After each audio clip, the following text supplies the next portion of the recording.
दोस्तों, मुझे पता है कि 1 हफ्ते बाद आपके एग्ज़ाम स्टार्ट हो जाएँगे। मुझे पता है आपका टाइम बहुत इम्पोर्टेंट है, बस एक बहुत छोटी-सी बात याद दिलाने आया हूँ। मुझे पता है आप अच्छे से पढ़ रहे हो, सब कुछ ठीक कर रहे हो, बट आप में से कुछ लोग हैं, जो अभी डीमोटिवेटेड हैं, नेगेटिव थॉट्स के साथ हैं। उनसे 5 मिनट भी क्या, 3-4 मिनट बात करने आया हूँ। बस आखिरी एक इम्पोर्टेंट मैसेज देने आया हूँ आपको आपके एग्ज़ाम से पहले। लास्ट स्ट्रोक अभी बाकी है, अभी गेम ओवर नहीं हुई है, गेम को हारा हुआ मत मानो, अभी हार कर मत बैठो। अगर आपको ऐसा लग रहा है, नेगेटिव थॉट्स आ रहे हैं कि शायद मैं पास ना हो पाऊँ, शायद ये पेपर रह जाए, वो पेपर रह जाए, अगर ऐसे दिमाग में थॉट आ रहे हैं तो उन सबको इस वक़्त हटा दो। क्या करना है इन आखिरी के 1 हफ्ते में ज़रा ध्यान से सुनो। पहली इंपॉर्टेंट बात, सभी नेगेटिव थिंकिंग को अपने दिमाग से हटाओ। इस वक़्त आपने सोचना ही नहीं है ज़्यादा कि क्या मैंने पढ़ा है, क्या नहीं पढ़ा है, औरों से क्या पढ़ा है। अगर ऐसे कोई दोस्त है जो कंपैरिज़न करते हैं, जो बार-बार बोलते हैं तूने ज़्यादा पढ़ लिया, मैंने ज़्यादा पढ़ लिया, या आपका अपने साथ कंपैरिज़न कर रहे हैं उन लोगों से, इस वक़्त बात करनी बंद कर दो अगले 15-20 दिन, मत करो। कोई पॉज़िटिव दोस्त हो सके तो नॉन सीए वाला दोस्त हो जिससे जनरल कभी हँसी-मज़ाक की 2 मिनट बात कर लेते हो, दिन में 5 मिनट बात कर लेते हो, उनसे बात करो।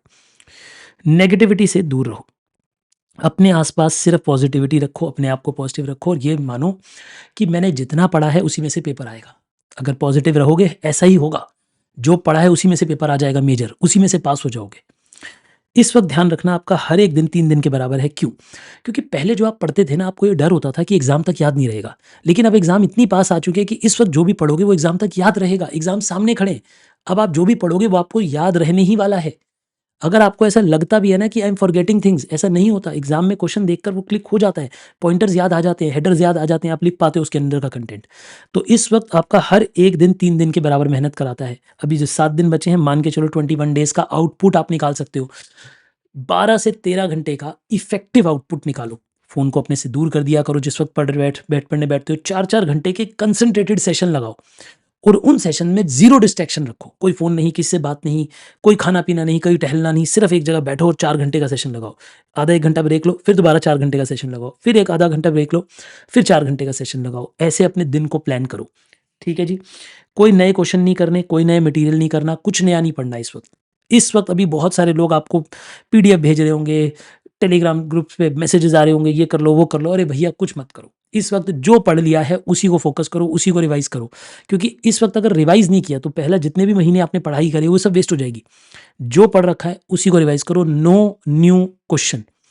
मेरे सब्जेक्ट में कॉस्टिंग एफएम में अगर आपको लगता है आपने आरटीपी नहीं करी है, आपने एमटीपी नहीं करी है, चिंता मत करो। एग्ज़ाम से डेढ़ दिन पहले वाले जो सेशंस मैं लेता हूँ, उसमें क्विकली सारे इंपॉर्टेंट क्वेश्चन डिस्कस कर लूँगा आपके साथ, एमटीपी और आरटीपी के। अगर नहीं करी है अभी तक इंस्टीट्यूट की आरटीपी, एमटीपी डिस्कस नहीं करी है, चिंता मत करो, मैं कराऊँगा। एग्ज़ाम वाले डेज़ में मैं कराऊँगा, घबराओ नहीं।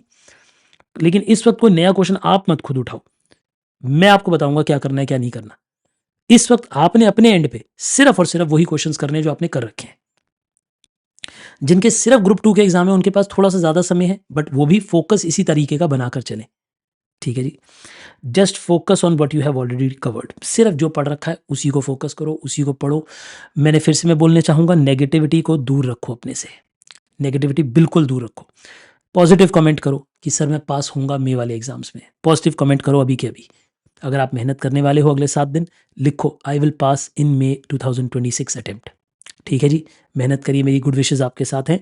एग्ज़ाम वाले डेज़ में आपके लिए मैराथन्स और सेशंस में लेकर आऊँगा, आप चिंता ना करें, भाई आपका आपके साथ है। ठीक है बेटा? All the best, work hard.